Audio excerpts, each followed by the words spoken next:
I am just going to leave that there for a minute because, quite frankly, I don't want to get arrested by the celebration police. So I figure we'll just let the red dove fly for a few seconds. And then we're going to try really hard to maintain our composure and not giggle our rear ends off, laugh uncontrollably, and basically, in general, over celebrate the win over Liverpool on Sunday because, God forbid,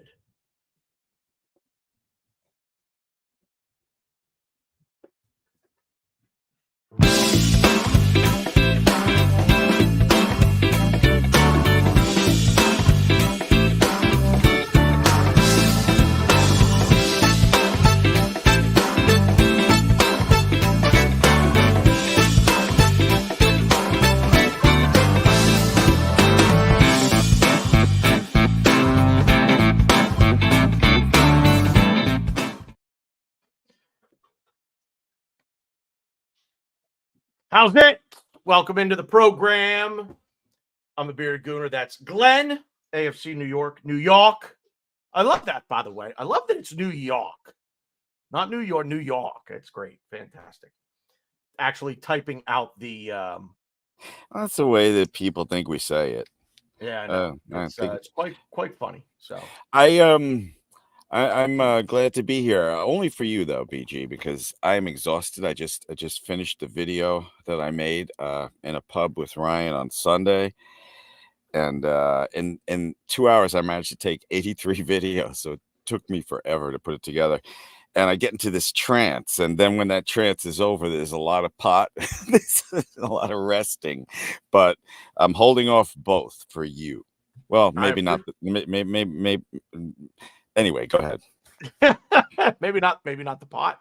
I kind of figured that's what you were saying there, but yeah, the whole conversation. Ryan will be joining us momentarily, I believe. Oh, can I say one other thing? I got to start looking at the cliff notes of what we're going to talk about, because if people are telling me not to celebrate, you can go fuck yourself. Okay, go ahead. So the under hit on the over under 4 minutes before someone drops an F-bomb. So it was the under. If you had the under, well done. Yeah, I put the over under at F-bombs at 4 minutes. You hit it at 2:41. I didn't know that was a thing. That's the last time I'll break that. I think that's gonna be a new feature on the Loose Cannons program is gonna be the over under on the first F-bomb that gets dropped on the show. So the celebration thing, it's funny. I see a lot of people talking about like comparing, Liverpool, this, that, and Jurgen Klopp running onto the pitch, to go hug his goalkeeper when they beat Everton in a Merseyside derby in the last minute. And I see a lot of Arsenal fans. It's not so much the, hey, why are you saying this when your manager is actually running onto the field doing this? It's more the Klopp never should have done that. It's they're taking Liverpool's argument, making it against Liverpool, using their own manager. And it's like, no. Like, the argument should be, I love this. I love look, professional sports is an emotional game. Okay. For those guys, it's a job. But right, a job that they can get fired from, right, and lose their livelihood. But I think my point is that you put so much into it, and there are, look, in my job, there's no reason to celebrate. Okay, I don't have that in my job. Most so 99. When we look at the world of professional sports versus everything else in the world, it's probably less than 1% of the world's population are professional athletes in any sport. Boxing, MMA, obviously, the four major pro sports in America, worldwide: football / soccer, cricket, rugby. Those don't say soccer. Yeah, it makes up less than 1%. Less than 1% of the world's population actually get to do this for a living. and you put so much into it, and you're fighting to win. It's not, hey, I just want to get to the end of the game. Right? It's you're out there, your job is to win. So doing your job and doing it in the manner in which we did on Sunday, celebrate it. And I don't care who you are. You're never going to hear me say, and I've never really heard Arsenal fans talk about over celebration for anybody. Let whether it be, team winning a trophy. I just don't ever, we never hear our fans complaining about somebody over celebrating. So I got to ask you something though, BG, because maybe this is a cultural thing and I don't freaking understand. You've been to the UK a bazillion times. I've been there once. Okay. Is this a cultural thing where people just like to fucking argue even after a big win like that? Do they just like to argue with each other? Because I don't understand it. I don't understand.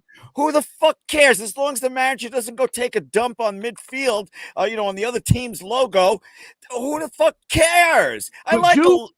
Could you imagine for 1 minute? Could you imagine if the badge were actually like, if it were a thing over there, like it is here with American football, we put the logos or the team name, we put them in the end zone.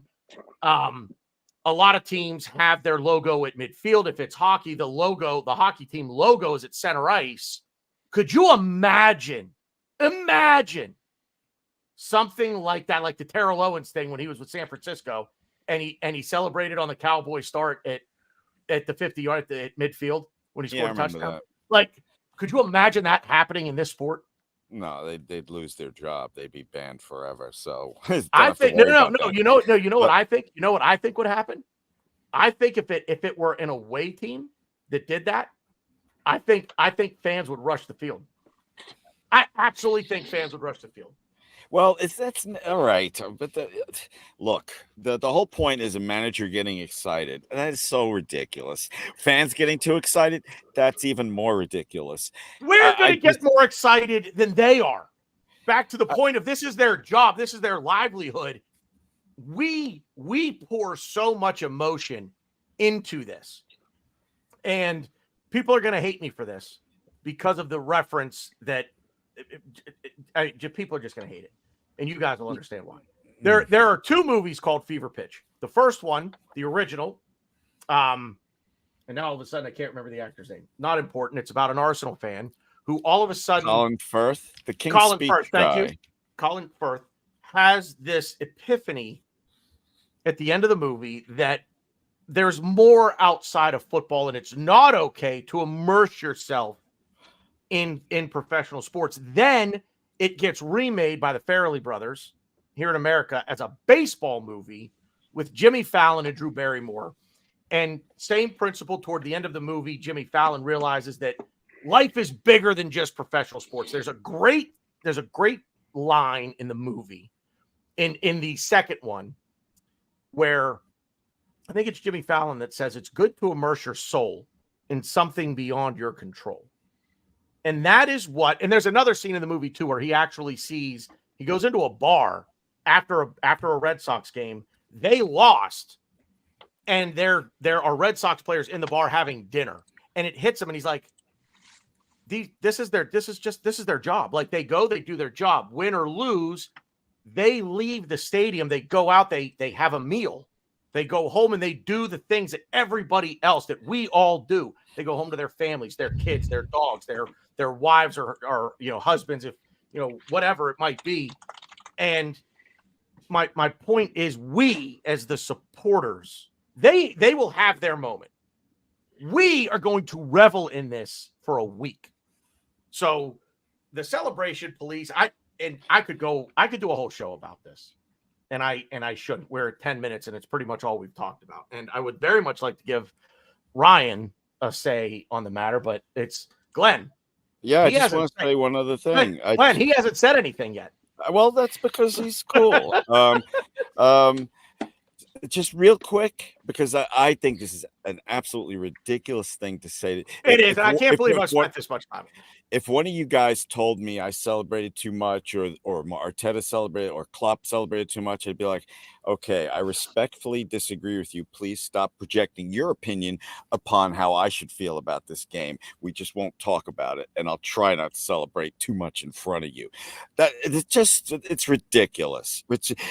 Somebody that gets upset about that is just really needs to get a hobby. Agreed. Ryan, what's up, buddy?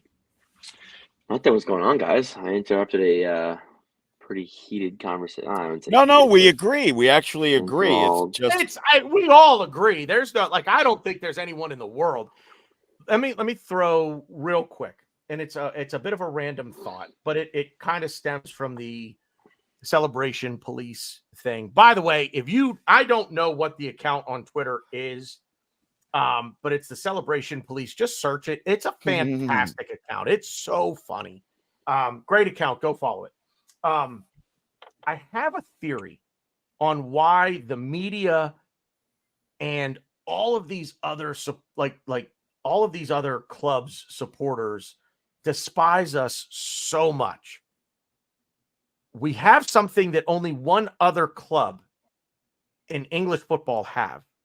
And that's an unbeaten season. And we're the only one to do it in the modern era. And I really think that is why, between the media, these other supporters, I would take it so far as to even say the match officials. It would not surprise me if there was some directive that, look, Arsenal went an entire season unbeaten. We're done with Arsenal now. They go to the bottom of the benefit of the doubt totem pole. I think that has something to do with it. And I'm diving down the hole of a conspiracy theory, maybe. I don't know if it's a conspiracy theory, but I don't know. I've thought of it really, we really do seem to get a lot of decisions that go against us. Like 50-50 things go against us. And I think that's why. So but you don't hear anybody else. I didn't see any Manchester United fans come out against us celebrating. It's only Liverpool fans. I didn't see any City fans come out. I didn't see any Tottenham fans come out. I don't listen, dude. I don't want to talk about this anymore. So let Ryan have his say, so we can get this over with. We all agree. Tell me, you guys listen. All right, yeah, Ryan, do you have anything to say on the celebration police thing? You don't have to. No, I mean, no. I just think it's so bizarre because when you think about when you think about celebrating and kind of being out there, I think the only person you could think of besides Arteta is Jurgen Klopp. So I just find it very interesting. Like when you I love it. That's part of the reason why I love Klopp, because he's just so vibrant and he's so out there and he pushes on his sleeves. And watching him, I think they were playing Chelsea. He sprinted to the fourth official, did a little jig and backed up, and he ended up pulling his hamstring. But I love that. I love that. And I made fun of him, but it just makes it makes this sport fun. And the only thing I can really kind of compare it to is to essentially when NFL players dance in the end zone or taunting. I think that should be allowed, but you get penalized for it, and it's, I don't know, it's ridiculous. You need it's entertain. At the end of the day, these sports, they're entertainment for everybody. They are. So why not play into that? Why not build that up? But the one thing, if there's okay, so I played hockey. I was a goalie. Never scored a goal ever. I never had a proper kickabout, if you will. I never played organized. I'll say soccer, so as to differentiate. I played football. I played American football when I was a kid. Scored one touchdown, and it was from a yard out, and it was basically a scrum in rugby.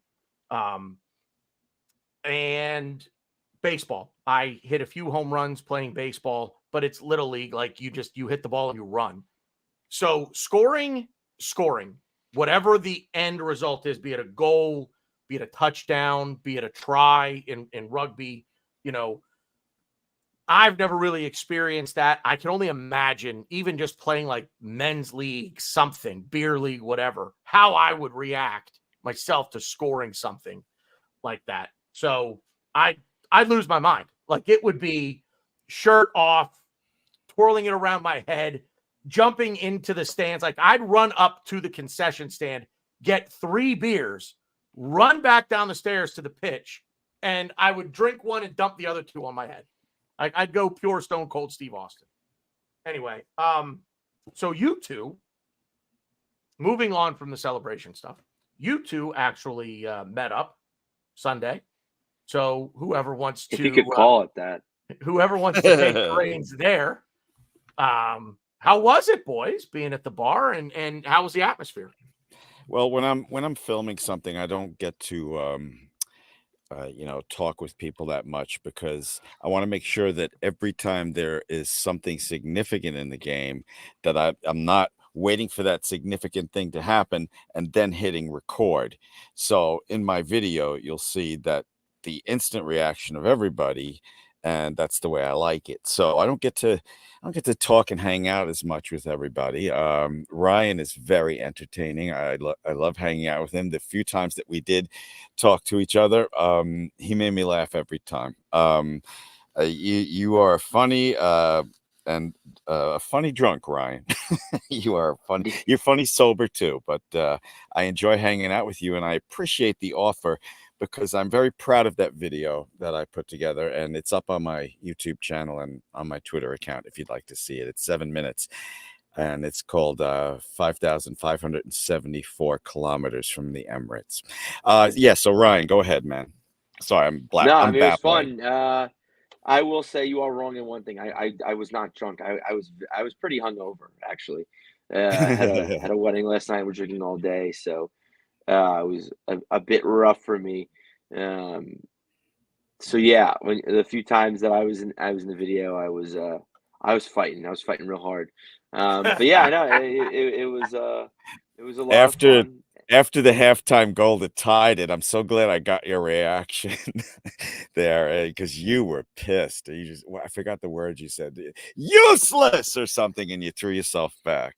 That might have been my friend Connor, but I was the same way. Connor was he was I as much as you love watching games with me. I mean, yes, I'm glad when you're there, Glenn. I wish you were there more to hang out, but I understand. And the video was amazing. So like Thank you. I'm glad you got the footage you got. I love watching the games with all my friends, but Connor in particular, he's not afraid to express his emotions.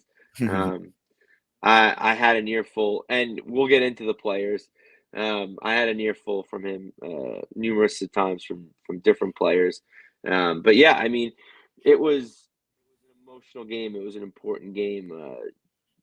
Liverpool were ahead of us by 5 points. If we lose, we go down 8 points, and with that's also on top of City having 2 games in hand on both of us. So it was a must win, and I had so much fun. I was fighting through a lot, but I'm glad I got to spend it with friends, and I'm glad I got to spend it with a lot of Long Island Gooners, and Oh yeah, it was a great crowd, fantastic huh? time. Great crowd, great Yeah, place. Shout out to Goody Two Shoes. yeah. Yeah, that's what that place. That looks like a pretty cool place. I did watch the video, and I concur with Ryan. It's an awesome video to watch. Thank you. It's always good. I mean, I think it's that could be with any football bar you go to, but it's just nice to, when we scored or when good plays happened, you had people just coming up to people and people that didn't know each other, and I had conversations with people I had just met at that time at that moment, and it's good. It's good to get people's perspectives because we talk on here and we talk on other shows, and there's other podcasts out there, and everyone's got their own opinion, however dumb or stupid it may be, but it's an opinion. But it's good to see people's view on things, especially like during the game. I think it's something that I think a lot of people take for granted. Watching the game with people, it does change your opinion, and it warps it to an extent. And I'm sure that I'll say a few things that not everyone's going to agree with, but granted, it was because of the people I watched it with. So yeah, I'm glad. it's a fun I'm time. chuckling at what you told me the other night on the phone. Yeah. That's why because I know what you mean. I know exactly what you're referring to. It's so thrilling to watch a game like that, you know, especially a win with a pub full of all different shapes and sizes of Gooners. I even saw towards the end some guy had his daughter or son, I think it was daughter on his shoulders, and they're bouncing around as the fan. You can't beat that, man. You know, it's like it's over 5,000 kilometers away, but you feel this connection when everybody's singing and getting into it. You know what I'm saying? It's transcendent is the only Yeah. word that comes to mind for me to describe it. It really is. And I don't know that there's an American sport that does it justice. I've seen a lot of games of American sports, be it American football, not so much NBA. I've only ever been to like 3 NBA games my whole life. Not for me. Not entertaining in the least. To me, I'd much rather go to a college basketball game. I've been to a few of those, and those are nuts. Plenty of baseball games. We've been to a baseball game together, the three of us. I don't know that Ryan really remembers it, but we've been. I was gonna. Can I just add this in? Not everybody that lives in the UK, you know, takes it for granted, but I had 5 days there, and I wanted to see as much football as I could, and everybody played on the same day except Colchester. Except Colchester that was in the 2nd division, and they were playing a home game the day before that. But I had to meet somebody. I was about to buy tickets just to see a League 2 game between Colchester. I don't know, might have been Ipswich. No, I'm not sure who the opponent was, but yeah, you know, it's like you have so much football just a couple hours around you, and I would, if I lived there, I would make it a point to go as much as I could all the time to any football match I could see. It's just it's so. When I was in the UK, and I'm sorry I'm babbling, but when I was in the UK, I felt like I fucking was in a time machine, dudes.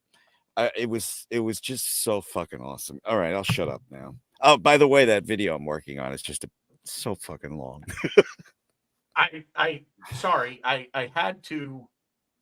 Kenzie's trying to build a nest out of a blanket on the floor, and it was very funny to watch her, and that's why I moved my camera over. No, it's all good. I was babbling about how it's like you can't beat the football atmosphere in the UK anywhere in the States. The one thing I would say is there is something to be said for tailgating here in America before an American football game, especially. And for anyone who might be watching live or see this on replay, if you're not American, if you live here but you've never been to a college football game, go to a big time program college football game and go to the tailgate. And I'm telling you, that is an amazing experience. But I do not think that would be the only thing that I could compare the atmosphere over in England or across the continent really of Europe, the way that they feel about their football, and the way they feel about their club, whoever that might be. It really does. Look, sports in general bring people together. And the one thing that we will all always have in common, and I guess this will be the last thing that we say on the celebration, if you will.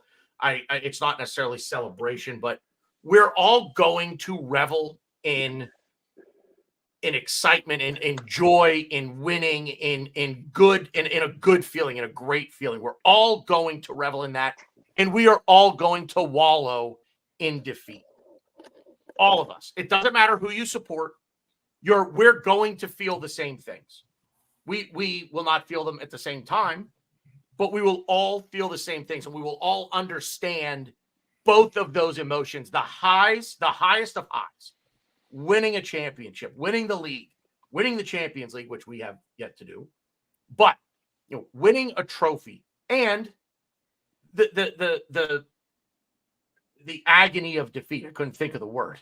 The agony of defeat. And we will all feel that. We will all feel having our heart ripped out at the last moment by a team beating our team in be it with the last kick of the ball in football, an overtime sudden death playoff goal in hockey, which I can tell you, I was at Game 7 of the Eastern Conference Final in 2017 when the Penguins beat the Ottawa Senators Game 7 in double overtime. That feeling was, I've never felt anything like that in my life. But I think my point is that no matter who we support, we will all be bound together with emotion. And it's something that, again, no matter who you support, you will share that with people. And ultimately, I despise the scumbags up the road in North London with every fiber of my being. But understand the human element to it as well. Like I would not shit on someone. If someone were on fire, if one of their fans were on fire, I'd piss on them to try to put the fire out, I guess is what I'm trying to say there. So, ultimately, let's all remember we are all human here, is I guess what I'm saying. Go ahead, Glenn. I just real quick, and then Ryan, I'll shut up. This is in my video that I'm working I like on. how he tells you real quick he's going to shut up. Doesn't tell me real quick, and then he's going to shut up. As far as what BG just talked about, I kind of agree with him up to a point, but I took a cab ride from my hotel to the Emirates because a friend of mine bought me a ticket to the Arsenal tour, and the stadium tour. Thank you. And the cab driver immediately asked me, "Are you an Arsenal fan?" And I said, "Yes." He was an older guy. He was about my age, but he had a big beard like BG. And I said, yeah, it's my first time in the UK. And I was like worried about his next thing. He's like, well, welcome. It's good to see you and all this, other stuff. It's small talk. But then we started talking about the horrible traffic on the way to the Emirates. And we started to bond, talking about all the crazy traffic laws. Their government is really pissing off everybody with all these traffic laws that they have now, speed limits, 20 miles per hour, stuff like that. And then we started talking about our teams, and he said that he likes the way we play. And I said, you know what? I really like your manager. And he, and we both said thank you. And at the end of the trip, when we got to the Emirates, he's like, I'm burning. And we had a big laugh there too. And he was the nicest fucking guy. So I think it's a mistake you got to separate the rivalry of, I fucking hate Spuds. But they got some, don't hate like every fan just because they're a Spuds fan. That's all I'm saying. This guy was really fucking cool. He was really fucking cool. I think Glenn right now is the only one who has dropped F-bombs, and we're at 5 or 6 now, half a dozen in under a half hour. So, I'm sorry. No, it's like I said, I had the over under at 4 minutes before the first one got dropped. Boy, did I. And Ryan, that wasn't short. I apologize. And Ryan wasn't even here. He's being too nice. And when he talks, he sounds like Stephen Wright from Reservoir Dogs. There's another hit from Billy Bob's. Go ahead, Ryan. Anyway, so let's get into the game and look at who showed up just in time. Yeah, Mikey Hers in the chat. Shout out. Not another Arsenal podcast, by the way. Oh yeah, check out last night's show. Their show was lit last night. If lit is still a thing, it was awesome. It was brilliant. Their show is lit every week. Here. Yeah, but Mike was on fire. He was livid about a few things. Really? I haven't watched it. Yeah, you don't see him like that. So to the game itself, to the match, a 3-1 victory. I would hesitate to use the word comprehensive. I'm not. I don't want to put a damper on it. Oh, Dude, here it's we your go. opinion. No. Go ahead and Here spit it we out. Let me give you. go. Let me give you this. Let me give you this. Let me give you this. You Ay, know what? ay, You know what I'm ay. thrilled about. I'm muting myself. No, you know what I'm thrilled about? I am thrilled at the fact that we won the game the way we did. Why are you muted? No. Don't ask questions. Just let him go. Let him go. Let him go. Go. Why? I am Because I thrilled don't that want we to won. interrupt you. I'm going to disagree with everything you say. No, you're not. I am thrilled that we won the game in the way that we did because we didn't dominate possession. We actually had less possession than they did. And it's tremendous. And I'm looking back over the last 3 games since we got back from, or since they got back from Dubai. There is no we. I wasn't there. I wish I would have been. I wasn't. But I love the way that we're playing right now. I loved the way that we played on Sunday. I don't need to see the domination of possession because what I'm seeing there is a whole lot of work for not a whole lot of reward. And what I saw Sunday, I loved it. And it's just, I don't know if it's because it's end to end the football and there are rushes, there are breaks, there are counters. It's not just watching one team hoof the ball back and forth, but I loved it. And I think we'll get into this a bit later. I'm going to put this out into the ether and just let it kind of settle into maybe nothing. But I think the trip to Dubai, I think Mikel Arteta hopefully has found a plan B and a plan C for possession with a sprinkling in of get on the break and go. Stop pulling it back, trying to slow it down. Let the defense get behind you and settle in to their formation. I am not down on Sunday at all. I know I lured you guys in with that. I'm not down on Sunday at all. Ryan? I mean, yeah. What is there really else to say? It was a. I see. I say roller coaster not because we didn't dominate them, because we did, and just because we dominated them doesn't mean we had more possession. Because you're right, we didn't. We made them our bitch, and we've been making them our bitch, and it's good for it to reflect on the scoreboard. This is what? This is four? No, Fourth. because we played them. Third time we played them. Well, no, I was going to go back to last season, but we played them home, then away. Yeah, because we were up 2-0 at Anfield last year, and then they came back and it was 2-2. Shit, never mind. So, fuck, you could even go. You really could go back 5 games.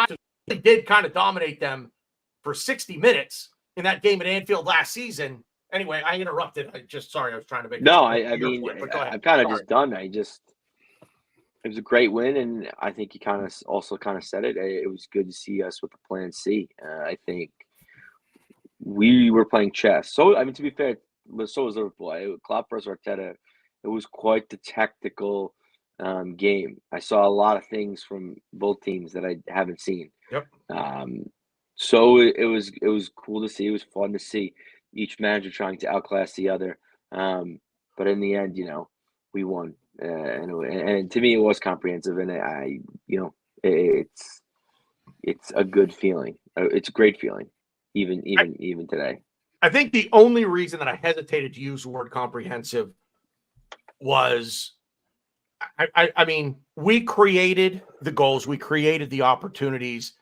Their blunders helped put the ball in the back of their net, though, too. That's the only reason I hesitated to use the term comprehensive.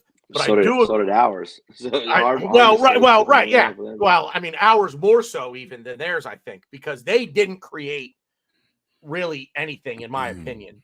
But that's really it. But we're going to get to the first goal because I have a question I want to ask the two of you. But Glenn, overall thoughts on the game? We spanked them, and it was fucking beautiful. And we have rumors of Partey and Timber coming back. If you're not happy, I don't know what the fuck makes you happy.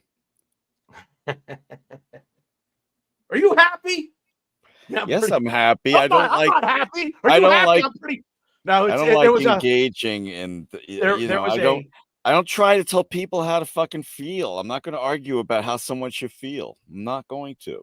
there was a moment, and I can't remember which Super Bowl it was. It was one of the Super Bowls the Patriots won where they had a microphone and a camera on the sideline, and it was Tom Brady and Julian Edelman. And Julian Edelman runs up to Brady and he goes, Are you happy? I'm not fucking happy. Are you happy? And Brady goes, Yeah, Jules, I'm pretty fucking happy. I want to say it was the Atlanta Super Bowl where they came back. No, it wasn't that one. No, because they definitely weren't happy in that one. Regardless, it doesn't matter.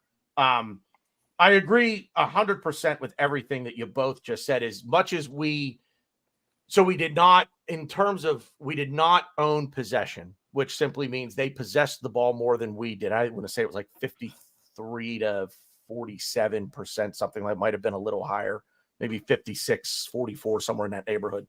But it is funny how you cannot own possession and still dominate a team. And we looked 100. Again, I agree 100% with what both of you are saying. We dominated them.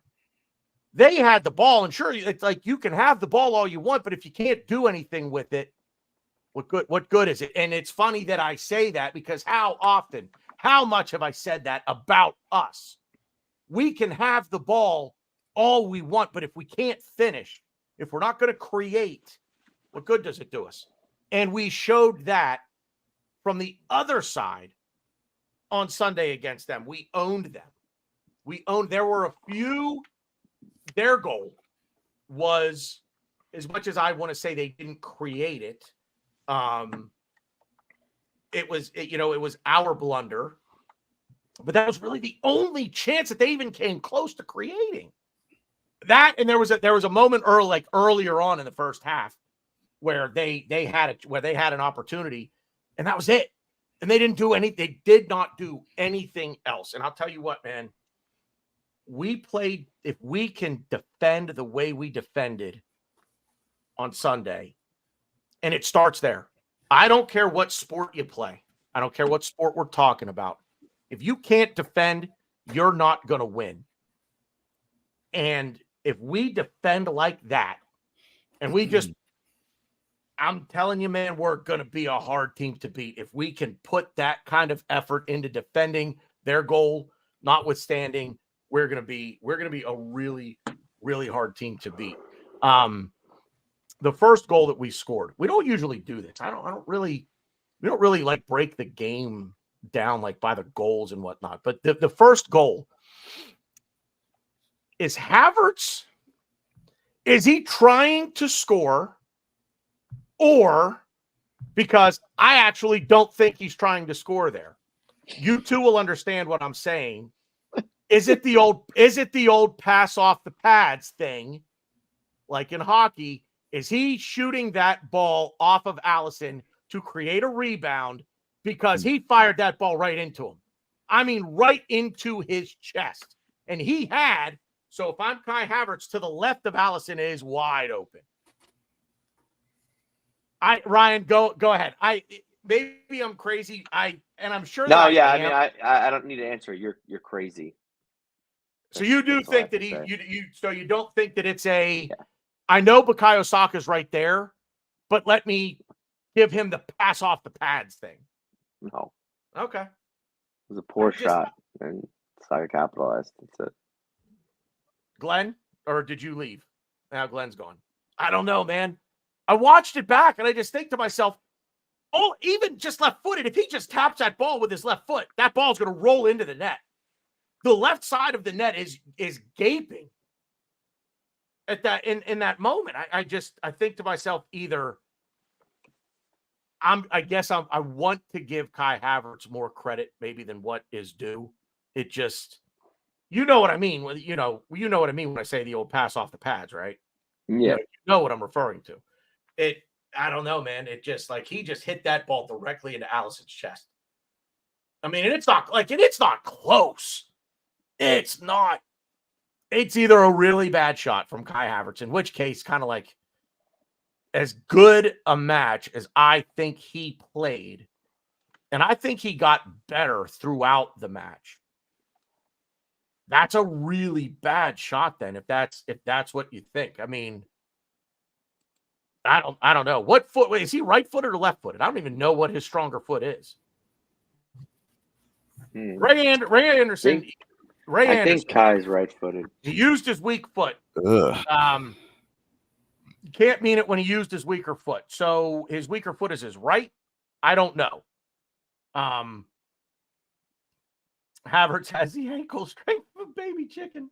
Oh, Stan, the comparison, like things like that. I love it. I love it. I absolutely love the metaphors that you come up with. But I don't know. I just okay. So Havertz. Yeah, so everybody's saying, I mean, even Mikey Hers is saying he used his weak foot. So okay, awful shot. Well, I want to give him more credit than what he's due. Then apparently, I'm looking at it like, I mean, I don't know how he did that. I don't know how. I mean, he kicked it right into his chest. Like I'm talking center mass here. That like there's no way that ball's getting through. I mean, he had a better chance of kicking it at his head and hoping that the ball hit Allison so hard his head snapped back and the ball kept going. Yeah, I don't know. I'm gonna give it off to you guys. I don't even know. I'm sorry for ducking out. I'm not feeling well. I'm battling I don't know, fatigue, Old something. age. Yeah, that too, bitch. Whatever a weed hangover is, probably probably somewhere in there. Too. Probably everything. So. But no, I'm back now. I'm back. I just You throwing up or what's happening over there? No, I'm fine, guys. I'm fine. Let's go. Ugh.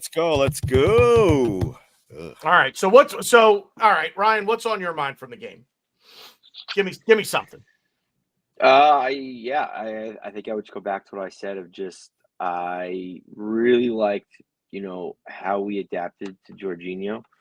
With him starting, because started because Gabriel Jesus was out. We had to move Kai up, and then Jorginho kind of played the left 8. I think it was more of a double pivot, kind of pushed Odegaard up the pitch a little more, which is something that I've kind of been stressing and something that I like seeing a little more. I think Odegaard is just more beneficial to the team when he's higher up the pitch. I agree more with the double pivot thing than I do Jorginho at the left 8. What do you mean? See, well, it was double pivot, but like Jorginho would have been what Kai was, but it was it was more of a double pivot and Jorginho on the left side. But I guess so. Jorginho had a I guess a thing, and I might actually we may have another show this week to do. I might go back and rewatch the game because I thought Jorginho played well. But he got man of the match from Sky. I think was it Sky or whatever, whoever hands it out. I think it's Sky. Yeah, so he got the man of the match there, and everybody on Twitter was waxing lyrical about him. And again, I thought he played well. He did get dribbled past a couple times though, so I don't know. And also, I also think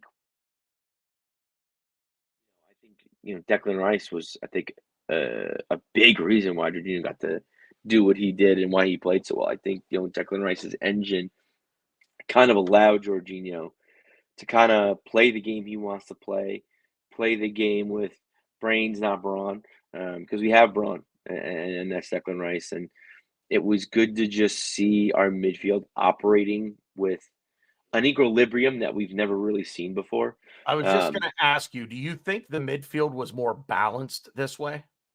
Yeah. And I like it. And it goes back to kind of the way we used to play. We used to how we used to kind of rock a double pivot. I think in a lot of cases, Jorginho kind of played a little further back than normal, further back than Rice.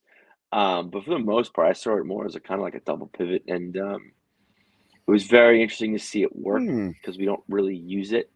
And, like I said, it enabled us to do different things. It enabled Jorginho to have the game that he had. But yeah, and I give a lot of thanks to Rice for that, because I think without Rice being the engine that he is, I don't think any of it was possible. Glenn, Do you hear? overall overriding thought on the game from Sunday. Hold on, I'm trying to do noise canceling. All right, you can hear that fan. Can you hear me over the fan? Is the fan Yeah. too loud? Yeah. Hello. No, you're good. All right. Okay. Yeah, I agree with everything Ryan said. The only thing I would add is if somebody said to me, you know who my man of the match was? It was Arteta. I wouldn't be able to argue with them. It was a masterclass. That's all I'd add to what Ryan just said. Give me a player who was man of the match for you. Do you agree with the Jorginho pick, or was it somebody else? Yeah, Jorginho. Arteta said he was just recently getting over an injury, and I really like the way Arteta used him. It seemed almost like he unlocked the Jorginho of old, and I'm looking forward to more of that as the season goes on. So let me ask you this then: do you start Jorginho on Sunday against West Ham? If Gabriel Jesus is healthy enough to play and gets a shirt, you've got Jorginho, Havertz, and Gabriel Jesus. Two of the three have to start. Who do you start? Well, Arteta, dude is right more than he's wrong, but I personally, Jorginho would start. I roll with it, man. Roll with that hot Jorginho that bossed the midfield against Liverpool. Oh, he was just so good. Pressing, passing. He was amazing. Okay, so Havertz or Gabriel Jesus? Fully fit Gabriel Jesus. You don't lose your job to injury. That's another thing of me as a manager. You don't lose your job to injury, but you could make a case that Havertz should start. But me personally, Jesus doesn't lose his job. Okay, interesting. Ryan? So what, would you say Jorginho? So two of the three will have to start. Jorginho, Havertz, Jesus. Who are the two of the three? Not necessarily. I don't think that's necessary. Especially playing a team like West Ham, who hasn't won this calendar year. The last game they won was ironically against us. I definitely don't want to start Jorginho. This isn't the game for Jorginho. Yeah, I agree with Stan. I don't know. I really like Havertz up top, but like I said, West Ham are not playing well, and I don't think Arteta is ever in a million years going to play into the fact that, well, this is the game Arsenal lose. And did I maybe say that at the bar on Sunday? I might have. Not saying I think we're going to lose. I don't, but I think this is a very important game, and we have to win. Just like Liverpool is a have to win, this is a have to win. But no, you don't play Jorginho here. I think West Ham are gonna sit a little more. This isn't the game for Jorginho. Not. I do not get upset at Arteta's starting lineups anymore. Would I like to see ESR play more? Sure, I would. But the dude goes into each game with a game plan. So I don't argue anymore with that. If someone's upset, you're upset. But I'm done being upset with Arteta because I know the dude is 10 million times smarter than me, and he's doing it for a reason. And, hopefully he'll admit if he's wrong, but, it doesn't matter to me who he starts. And I would like to see Jorginho start, but whatever.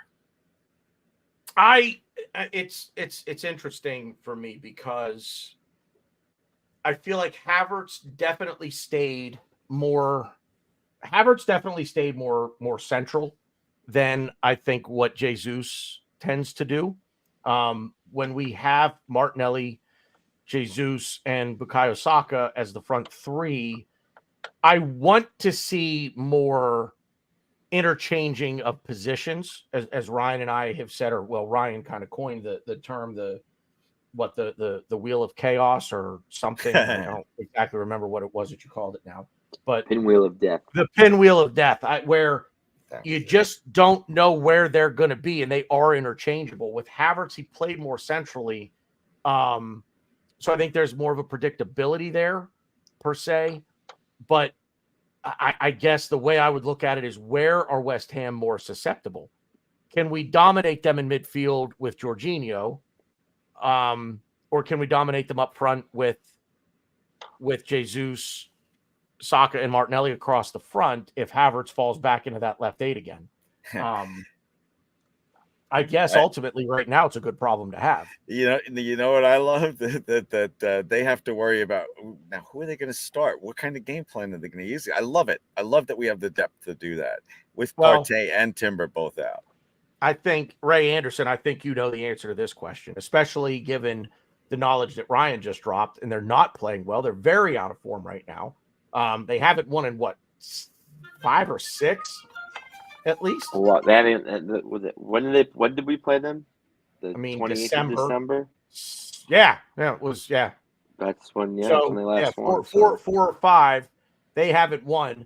They're going to play deep. I think they're going to. That's exactly what they did to us when they came. They won 6 games. So that's exactly how they played when they came to us. 2 games, but yeah, Kudus is really probably their most dangerous player, but in terms of how they're going to play, they're going to do the same thing they did, I think, at the Emirates. They're going to sit back. They're going to try to hit us on the counter with Kudus, with Jared Bowen. I guess Michael Antonio if he plays. But I don't think so. I think he's hurt still. Is he still okay? So that's exactly what they're going to do. So I don't know. It comes down to Jorginho versus Havertz for me. And who is going to help us break down that low block that they're going to play? Who's going to help us break that down better? And I think the answer is Jorginho. I think what? Yeah. Okay. With his ability to find that threaded needle pass.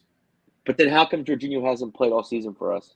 Unless it's Liverpool. Because I just okay. Honest answer. There is I think Mikel Arteta looks at Kai Havertz and says, I paid £65 million for you. I'm starting you.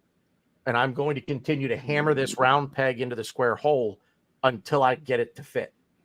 I'm not saying that Kai Havertz is bad. I think he was one of the better players for us, especially in the second half against Liverpool. But I don't see him in that left 8 role.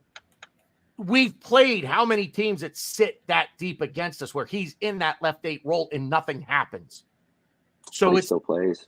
Yeah, exactly my point. So I'm saying I would play Jorginho given that. I mean, if Thomas Partey were healthy, I don't see either one of those two getting a shirt. And Gabriel Jesus is healthy. I don't see Jorginho or Havertz getting a shirt. Well, they get a shirt, they're just on the bench. Excuse me. I don't disagree with Ray Anderson here. He plays against teams that allow space because he can pick that pass out, but I feel like you need to be able to pick out that pass to break down that low block because there's not going to be a lot of space. So the ball is going to have to get into a tight area. And I feel like he can do that better than Kai Havertz can. And I don't see Kai Havertz as the left 8 that's going to drag a defender out of a position to create space for someone else to run into. I'm not saying that Jorginho is going to do that, but I'm saying that if there's someone else that can pull a defender away and create space for someone else to run into, Jorginho can find that pass, is my point. I'll say this. And Glenn made a point of, he doesn't argue with Arteta. He's always happy with the lineups. I wouldn't be happy if we start Jorginho. I would not be happy if we start Jorginho against West Ham. I think Bowen and Kudos are going to eat him for lunch, and I would be very worried. I'm not saying we're going to lose, we're going to draw. No, I think we're still a better team than them. But I think starting Jorginho is a absolute mistake. And let me ask you this: who is better for possession, Jorginho or Havertz? For possession, yeah, Havertz. Why? Tell me why. Not even. I think he's technically better with the ball. I think he has a sharper mind on attack. Wow. I think he's going to arrive in the box for us. He's going to create something. It's funny enough, he's going to create something like he did against Liverpool, like with Saka. He gives us more chances to score. One, I think Jorginho gets run over in the midfield, especially against West Ham, especially because they're going to try to counter us. And then like you look at like a team like just because it's the most recent Nottingham Forest, the lowest block team of the lowest block team. Jorginho was nowhere to be found. We played All right, ESR. is this part of your bias against Jorginho? Because when we got him, you did kind of turn into like a Joe Pesci character. Oh, this fucking guy fucking sucks, and why the fuck we don't fucking need him? Is this part of your bias, or you really honestly believe after the game Jorginho had that you're that worried about him in the next game? I'm not worried. I think it's just again, this is a horses for courses game. Like Jorginho is better. Ray Anderson said it best. Jorginho plays against teams that allow space. I think. I guess in a way, West Ham are going to allow us space, but they're not going to allow us space in the final third, which is where I think if a team like Liverpool, I think Jorginho shines. But I worry about Kudos. I worry about Bowen. Yeah, funny. I don't think Jorginho's been a good signing considering what I thought of him when we originally signed him. But I just, in the transitions, I worry, especially with someone like Bowen, who is I think one of the most underrated players in the Premier League. Kudos, who I think is. I think people already know how good he is, but he's probably the best player next to Bowen. I just think we're better, and we're gonna have the ball more. So why would I want Jorginho? I'm gonna take Havertz and Okay. ESR all day. It is gonna be interesting to see if Jesus is healthy, because that is gonna determine a lot. I think if he's not healthy, he might play Jorginho, but I don't know. It's gonna be interesting to see the status of Jesus come the Hey, weekend. I just would like to amend one thing you said, Ryan, and I'm sure it was just a slip of the tongue. I'm not happy with every starting lineup that Arteta makes. I just don't argue about it anymore. Oh yeah. And it's funny. It's funny too because the last time we played West Ham, our left eight was not Havertz, not ESR. It was Chassard, and that was with Jesus healthy. So Interesting. I think that he may even play Chassard. And I think Chassard and ESR are the same type of player. So I wouldn't be surprised one bit if ESR gets to start here, unless he wants to go to Chassard, who I thought played as close to perfect game as you could, especially coming off the bench. I thought Chassard was immense against Liverpool. I honestly, I'm not going to reveal my man in the match, but Why? I wanted to give it to Chassard, but I just at the end of the day, it's very tough to give it to a player that comes on and plays 20 minutes. But he was that good. But yeah, I don't know. I'm not. Yeah, maybe my bias is coming into it because I'm not the biggest Jorginho fan. I think he played great against Liverpool. It's just a it's a styles matchup for me. Stylistically, Jorginho is not the player for me to start. So I don't know. You're big on Jorginho, Lewin. It's opinion. Like assholes, everyone has one. I'm not calling you an asshole. I'm just saying. Well, I'm not gonna argue. You make a good case, and the thing that gets me is I fucking love ESR. I fucking love Havertz. I love Jorginho. I don't give a shit who starts. Go ahead, Arteta, do your thing. Just fucking, the only way we're gonna lose is if we let them fucking win. We're gonna beat them. 3-0. Yeah, right. I think you need to stop commenting so much because I think people might figure out that we're the same person. I agree. I did say it earlier on, but Jorginho got run over at times in the Liverpool game, and that's why I was confused why people thought he was so good. And I thought he was. I thought he was great. I wouldn't even say ran. I'm not. I hate it. I'm not. I'd be a little less harsh. I don't think I ran over, but he got dribbled past a few times, and it's very easy to dribble past him.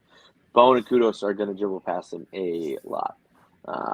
And I also agree with Stan. I think Chassard off the bench is just, and he did that for us last season, and he was such a spark last season. What do you have? 10 assists for us. in the 6 months we had him for. He's too inconsistent when he starts. I don't really know. I also think too, like, I don't think Arteta gives him the position and the plan to thrive. I think he's a middle. He should be playing in the middle of the pitch. He shouldn't be out wide. So he shouldn't be a left winger.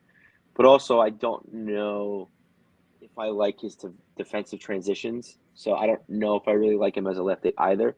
And when we played West Ham, he did not play well. He didn't play well as a left eight. So yeah,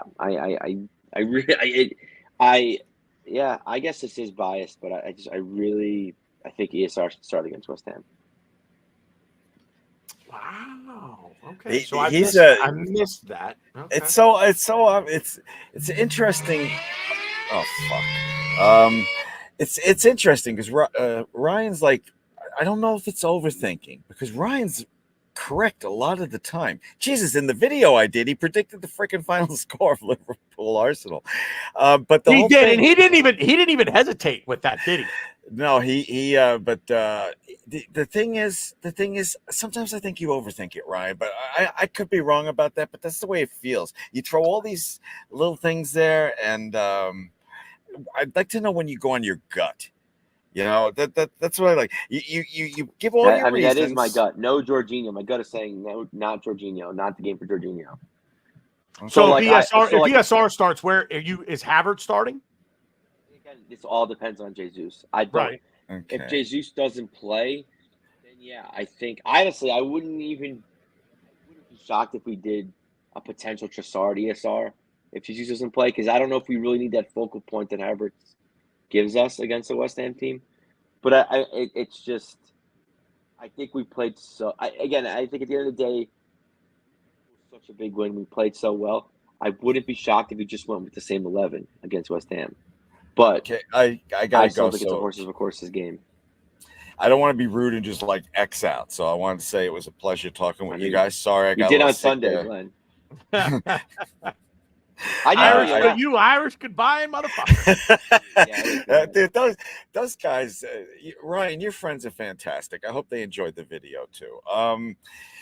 Check it out on YouTube and my Twitter thing. Thank you, everybody that's watching. Thank you to everybody that's going to watch later. Ryan, BG, love you. Love everybody. Take it easy. Thanks, Glenn. Boy, it's quick. Like thanks, everybody. Like he doesn't even get to finish body. It's like, thanks, everybody. Gone. It's quicker every time. It sure does. Sure does. His wife can't be pleased. I got to tell you, I like the ESR shout, and I like the Havertz shout as the number 9. So, prefer Havertz in the false 9. I don't know that I prefer him there, but I kind of like the idea that he's there if they're going to sit in the low block, because I feel like we're just going to fire in a lot of crosses, and hopefully he can get his head to 1 or 2 or 3. And put us on the board. But I like ESR because he's direct. So if he's running at that low block, the idea is that he might pull 2 or 3 defenders to him, which hopefully creates space then for a Martinelli to run into, a Bukayo Saka to run into, a Kai Havertz if he's playing. So I agree this is a game for ESR to play.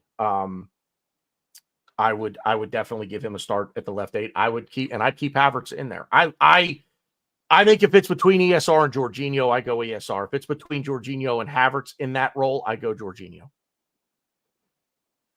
And it's not the I couldn't disagree more with the cerebral comment that you made. I think Jorginho is infinitely more cerebral than Kai Havertz is. I don't think Kai Havertz. I think that's part of Kai Havertz's problem. Did I say cerebral? I don't think I said that word. Well, I think you said more. I mean, same thing. I think you said like more intelligent, maybe. I don't remember what the word was. I think Jorginho is probably the most intelligent player we have. Yeah, but the way you said something to make it seem like, you thought Havertz like thought about it more or something like that. And Havertz is just he has an eye. Maybe I He's sharper misunderstood. when it comes to he's sharper when it comes to attacking on goal and scoring goals, getting those chances, getting into the box. Jorginho's like a 6. He's a midfielder. He's a 6. See, Havertz can play 10, play 9, play left 8. I don't think Havertz could play at 10 at all. Really, that's crazy. That's great. Okay. I don't see that at all. I don't see him in that playmaker. Let's put it this way: he's more of a 10 than Jorginho is. Oh, I don't see Jorginho as a 10 either. That's what I'm saying, though. I mean, he's more of an attacking player than Jorginho's not an attacking player. I see Jorginho more in the role, which is Jorginho is an Italian Xhaka.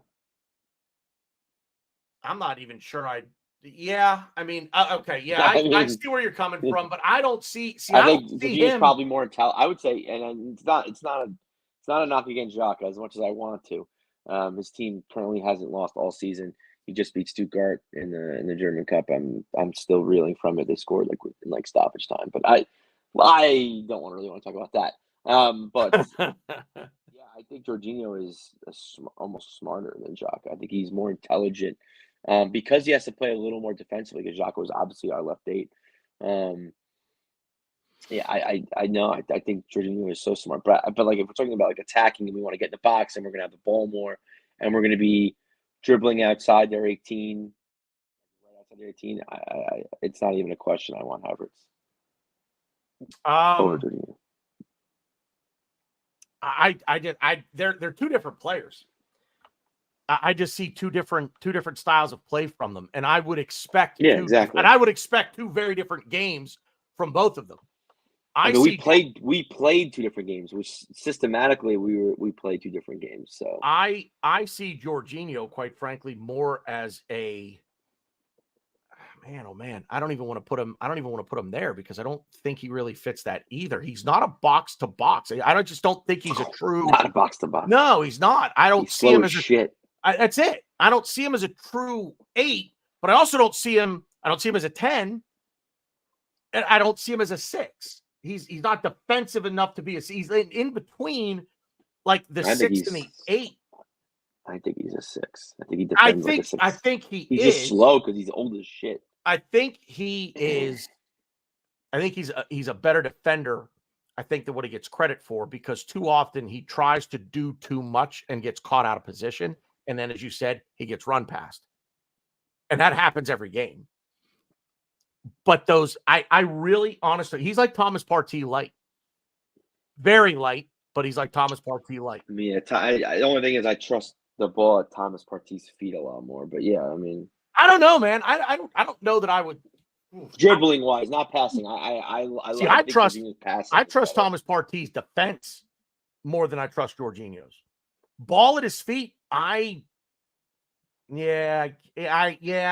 probably just stronger on the ball. I think that's why I would give him the edge. I think Partey could create more based on he can maybe dribble past the guy if he needs to.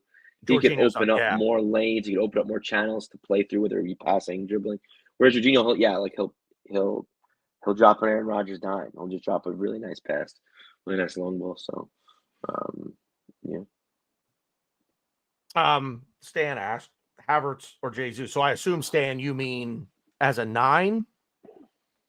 I'll take this one first. In this game coming up against West Ham, give me Havertz. And I already gave you I gave you the reason, and I gave you the reason a little bit ago. Give me Havertz because I think, again, we need that tall presence in the box, because I think it's going to be a game where they're just going to sit back and they're just going to try to absorb pressure. So how do we beat the pressure? And we're going to try to beat the pressure by doing what we always do in these games, and that's just cross. I want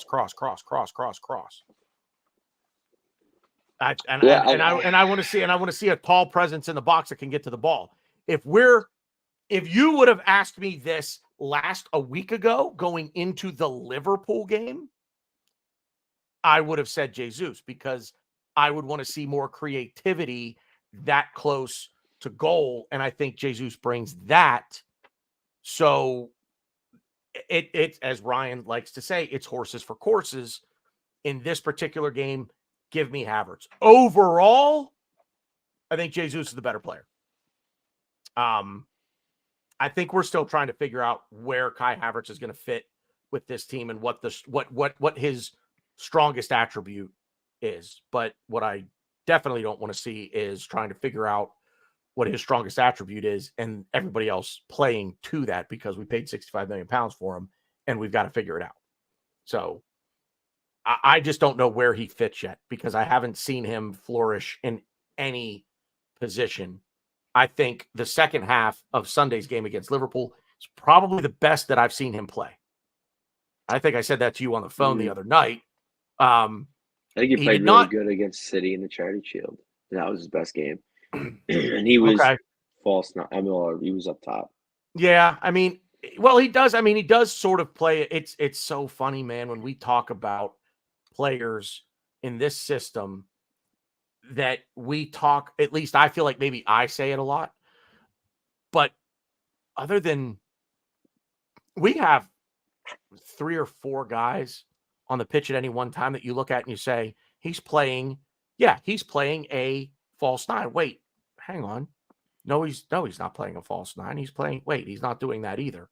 Wait, he's doing like 3 different things here. He's playing like 3 different positions. We say that about 3 or 4 guys at a time on the pitch. I mean, I like it. I love the versatility. I do think in the number 9, as I said a while back on a different show, I kind of want that. And this is not to lead into any sort of transfer talk. I'm just making a statement. I kind of want that out and out striker, that guy that's your job. You are the central. You are number 9. You are at the top of the formation. Go score goals. And I think now, as I've watched this system and the evolution of Mikel Arteta's style of football, I think we are crying out for a player that is just clinical in front of goal. And I think that's the last piece to the puzzle for this team. But yeah, I'm looking through comments here right now just to see if there's anything else I want to throw up here. Yeah, Mikey Hurst. That's exactly right. I wish I would have seen that earlier when I said it, but I agree 100%. As I said, I think Jorginho's Thomas Partey very light, but Thomas Partey light. Yeah, no, I think Havertz is. The thing too is that's kind of interesting is our striker is different from any other striker in the Premier League or in the world. The way we play with a 9, false 9, I don't even know what even to call it. So it'll be interesting to see. I know that we're going to buy a striker. I shouldn't say I know. I would think we're going to buy an expensive striker in the summer. It'll be interesting to see what kind of striker. But for now, I think Havertz's best spot is up top, and I think we keep playing him there. I think Jesus is a winger, but it's like, do you sit Martinelli? It's like, I don't want that either. I don't know. It's just tough because then when he came on against Forest, he was electric. So I don't know. Why couldn't we sit Saka? Why couldn't Jesus and Martinelli? Neither of them really play the right, but I guess theoretically you could play one of them on the right. I mean, I would put Jesus on the right. I would say Jesus on the right, Martinelli on the left. I think Gabriel Jesus is very good. He's very two-footed. I don't think he would be horrible on the right, but again, we're now we get into the okay, what about rotation? So if Kai Havertz can be that player up top for us, do we want to rotate through Martinelli, Saka, Jesus, Trossard? I mean, the versatility that a lot of these players in attack have is a good thing if we could use it. But unfortunately, for whatever reason, meaning Mikel Arteta, just won't rotate players and give players a chance. And it's like something has to force his hand. And is it a consistency thing? They don't get enough playing time. Some of these guys, I don't know. I like Stan's comment about Trossard coming off the bench, and I don't disagree. But he has had moments of brilliance when he started. Fulham last season, 3 assists in the first half. You know, it's there. I think a lot of these guys just need to get playing time, and that helps that helps performance consistency, so and you can't look at it as, are we dropping quality if Bukayo Saka doesn't start? Because if he doesn't have to start every game, and I just wish that Mikel Arteta would see that these guys don't have to start every game. We have more depth in attack than we have defensively. I think our depth is better in attack than it is in defense. I'm all for rotation in attack. The rotation defensively, while I would like to see it, I'm not 100% in favor of it all the time. And if we dominate possession the way that we should, or the way that we want to, rotation and defense shouldn't be a big issue. These guys shouldn't be doing a whole lot of running. So fitness, rotation for the sake of fitness should not be a big concern to me defensively if we possess the ball the way that we want to. So, I don't know. You got anything else on your mind? Yeah. I think Not really. I mean, it was just a lot of things that I think we probably will talk about tomorrow. Let's talk quickly about the goal that we gave them. Who's at fault in your opinion? Saliba, Gabriel, or David Raya? It's funny in the moment. It was 100% Raya. As someone who's playing a lot of keeper the past couple of years for teams, you got to be vocal. You got to call it out. But the more you watch it, and I keep hearing that it was very windy, balls were getting stuck, and obviously just seeing the timing of the error. You're in stoppage time in the first half. You have to just, if you're Saliba, you have to just boot the ball. Ask questions later. You have to just get rid of that ball. You can't be waiting on other people to do you any favors. Just get rid of it and then figure it out after. So I still think that, I mean, they're both obviously at fault, but I don't know. I just because of the circumstance of the timing, I probably would lean more towards Saliba. I've gone back and forth, and I just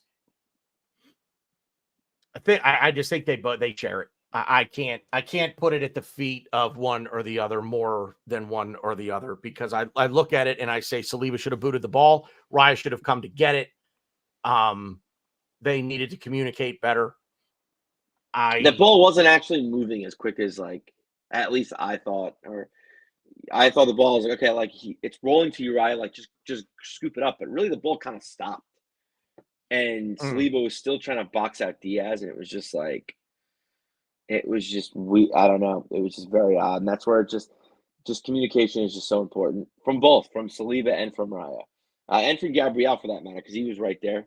Yeah.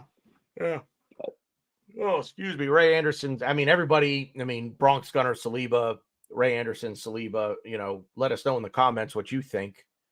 Saliba versus David Raya. I would say, as a goalie, albeit in a different sport, but as a goalie, I would tend to say I want to command. See, there's a command thing, though, that is in there for me as well. And I say Saliba has to command his box. That's David Raya has to command his box. So go get that ball. Like, I get the Saliba thing. Boot the ball away. The ball is there for you to boot away, so do it. But if I'm David Raya there and I see what I see, I'm going to get that ball. I'm running out. I'm sliding down. I'm putting my body in front of that ball, and I'm smothering it. That's just me. I would lean more toward David Raya because it's more his territory, if that makes sense. But I really, at the end of the day, I think it's just very poor communication between both of them. So, and that being said, I guess Allison and Van Dijk saw that and they were like, "Oh, whatever you can do, we can do better." Because that was terrible. That's just terrible. That's just terrible.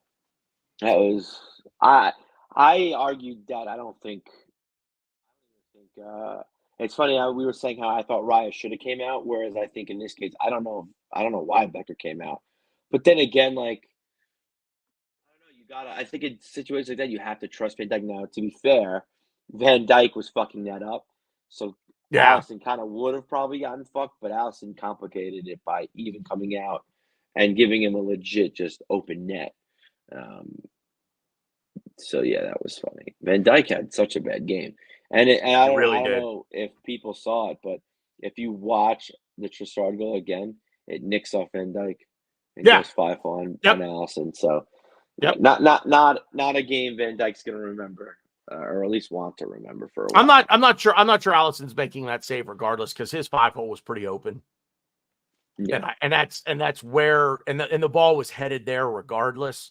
But but the deflection, it changes your eyesight or it changes your vision on the ball, and all of a sudden, it literally is centimeters that the ball's trajectory changes, but it really does as a goalkeeper affect how you approach making that save in that split second. But again, that said, I think that ball's going in regardless.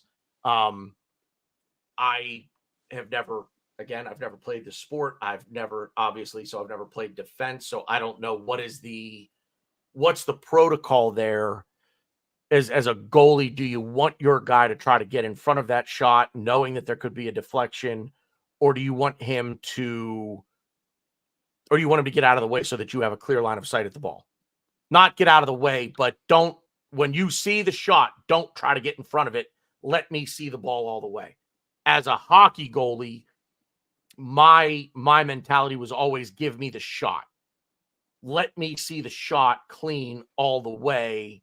Don't try to get in front of it and block it unless you're 20, 30 feet away from me.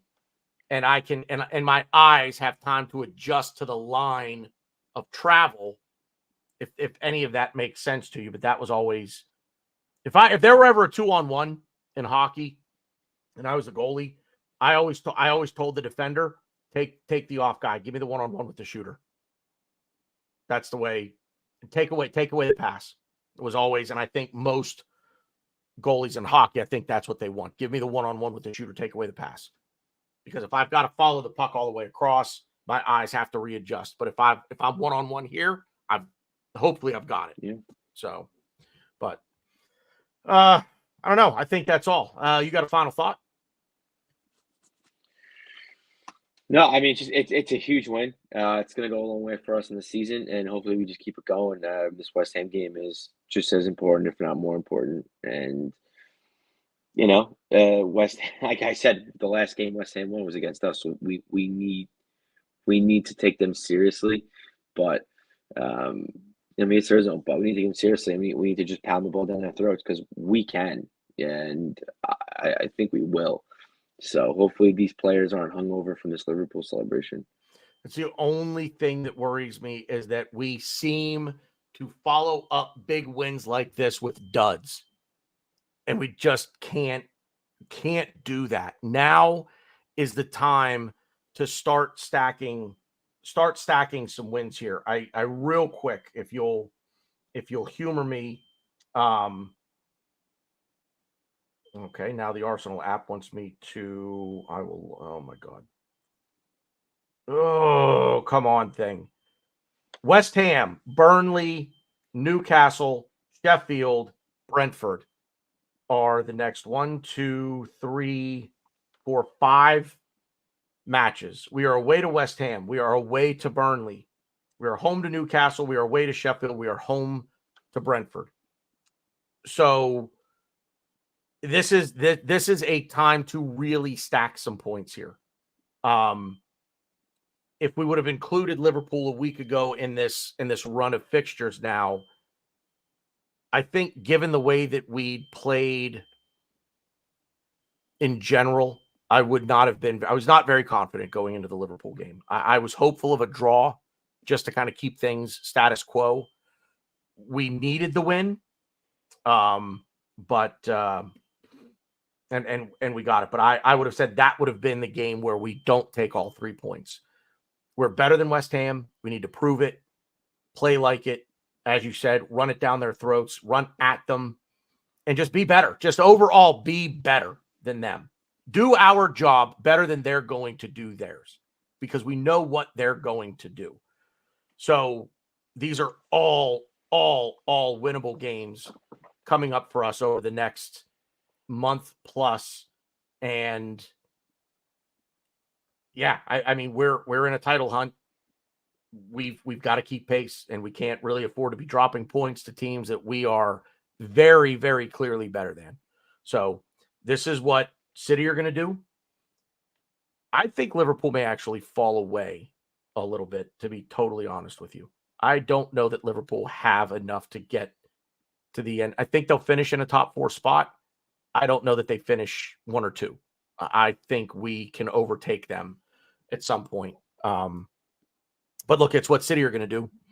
City are going to beat the teams that they should beat. We need to be doing the same. So, yeah, that's all I got. It's been a good show. I think we covered a lot of topics. We had a lot of good debate. I don't think we really argued about anything. We had a few disagreements, but nobody really got after it today. But that's not a bad thing. I like disagreeing, but I don't like getting after it all that much. Glenn didn't yell. A little disappointed in that, not going to lie. Not necessarily disappointed. But anyway, thank you to everybody in the chat. Good interaction with this one today, guys. Mikey Hurst jumping in there. Thank you, sir, for being out there. We certainly appreciate it. Ray Anderson, Bronx Gunner, Stan the Man was in there as well. Scrolling back up, I want to make sure I didn't miss anybody. Miss Molina jumped in at the very beginning. Not sure if she's still here, but thank you as well for being out there. We certainly appreciate the support. Appreciate you guys being here. Make sure you drop a thumbs up on the show. If you are not already subscribed to the channel, please do so. Tell a friend, tell a fellow Arsenal supporter, hey, you know what? Throw out a tweet for us, asking folks to subscribe on Twitter/X. We want to get to 1,000 subscribers, hopefully by the end of the season. We're at 973 right now, so we've got a little bit of a ways to go. Hopefully we can get there by the end of the season. Yeah, if you've watched this far, thank you very much. If you've watched the replay and you've made it this far, thank you very much. Ryan is ducking in and out as he sees fit. But, yeah, good stuff. We'll be back tomorrow actually doing the 3 Up, 3 Down ratings show. We'll have the real Ryan with us for that one. So we'll give you a little bit more insight there. That'll be a good one. We do 3 up, 3 down, man of the match. We'll talk a little bit about Arteta and his tactics as well. That'll be at 3 p.m. Eastern time, 8 o'clock on the island across the pond, if that's where you are watching us from. So that's it, guys. It's been good footy talk as always. We'll see you out there.